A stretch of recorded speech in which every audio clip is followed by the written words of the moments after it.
This is the analytical and technical reconstruction of what happened during the assassination attempt on Trump on July 13th, 2024.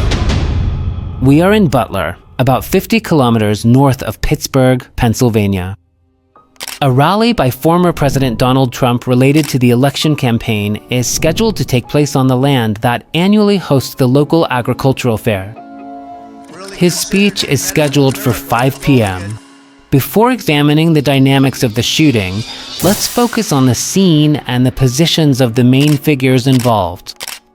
Trump is at the center of the stage, which is oriented towards west-northwest.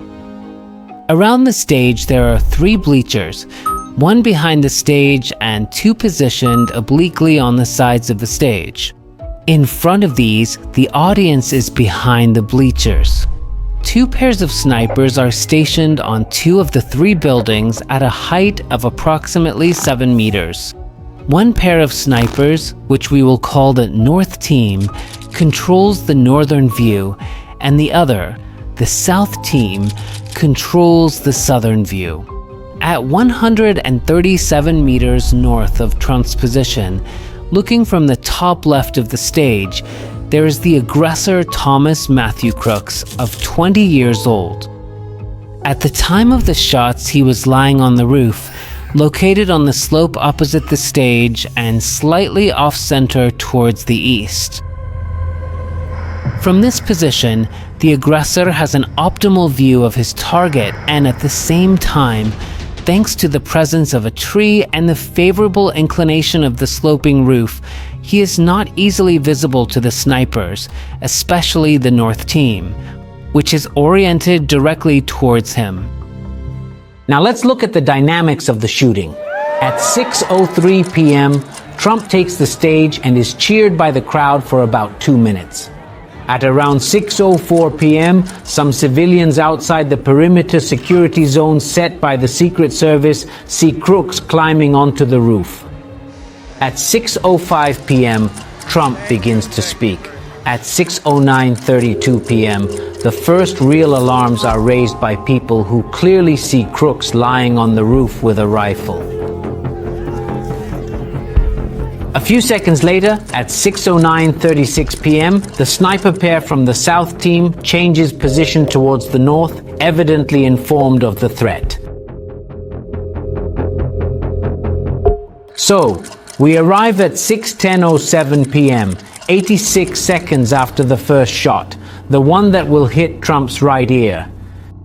Civilians are shouting, pointing out Crooks's position to the police officers. At 6:11:24 p.m., people in the audience also start filming videos towards the north, suggesting that they too have noticed something is wrong. At 6:11:27 p.m., screams are heard among the crowd, exclaiming, "He's armed, he has a gun, he's on the roof." And here we are. At 6:11:33 p.m., Crooks opens fire, shooting a total of exactly 8 bullets in about 5 seconds. The first 3 before Trump ducks, and then, when he goes down, another 5 in quick succession. The first bullet hits Trump's ear. Only a quick and random turn of his head to the right side to point directly at the big screen saved his life.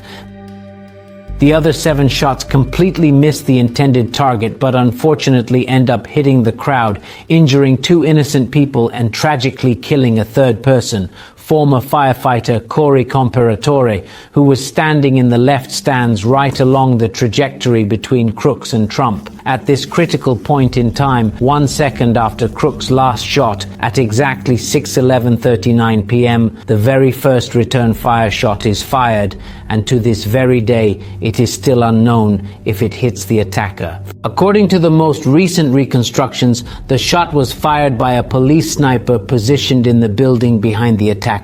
The second and final shot that definitively neutralizes the attacker is fired by the snipers about 9 seconds later at 6:11:48 p.m. According to most likely reconstructions, it came from the North Team despite the limited view from the tree. Now, there are some important considerations to make. This is an updated reconstruction as of July 25th, 2024. I can tell you that by studying and analyzing the issue, there are still some uncertain aspects, such as which sniper team, North team or South team, indeed fired the last shot. But above all, there are indeed many questions and doubts about how all of this was possible. How many of you have wondered how could be possible that neither the police nor the Secret Services managed to stop a man who had already been reported as suspicious an hour before the attack? Wouldn't it have been better to prevent Trump from taking the stage? All legitimate questions, of course. There were certainly several security breaches, as evidenced by the resignation of the head of the Secret Services, Kimberly A. Cito, on July 24th. It is also certain that in these cases where everything seems absurd, large spaces are definitely created for new conspiracies and plots that we, I say this clearly, absolutely do not want to fuel. I hope this video has been helpful in clarifying the dynamics of this event, which will undoubtedly go down in history. I look forward to seeing you next time, always here on GeoPop, Everyday Science. Bye.